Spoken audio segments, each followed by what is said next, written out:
আচ্ছা গৌরী গৌরী আজকে আমার কাছে মেকআপ করতে এসেছিল, গৌরী ভট্টাচার্য। তো গৌরীর মুখ থেকে শুনে নেব যে গৌরীর কেমন লাগলো সেজে। তো আগের দিনও ও সেজেছিল, তো আগের দিনের ভিডিও নেওয়া হয়নি।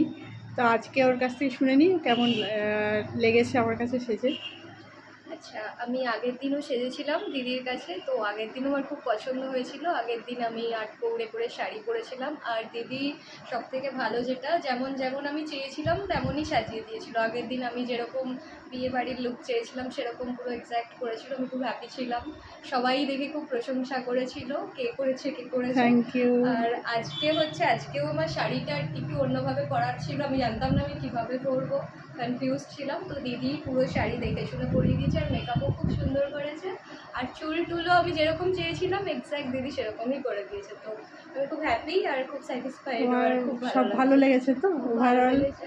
আর আমি সবাইকে রেকমেন্ড করবো দিদির কাছে এসে অবশ্যই সাজো। থ্যাংক ইউ, আর থ্যাংক ইউ। খুব বেশিও টাইম নেয় না, খুব ফাস্ট করে দেয় সুন্দর করে, এটা সব থেকে আমার বেশি ভালো লেগেছে। না, আমার টেনশনে থাকি তো, তাই একটু আগেই বলি টাইমটা। হ্যাঁ, তো খুব ভালো লেগেছে, আমি সবাইকে বলবো দিদির কাছে এসে সাজো। Thank you. Thank একবার you. দেখিয়ে দিই, আইটা নিচে ডাউন করো। চলো আজকে এখানেই বাই করছি, আবার কোনো একদিন নিয়ে আসবো আর একটা মেকআপ।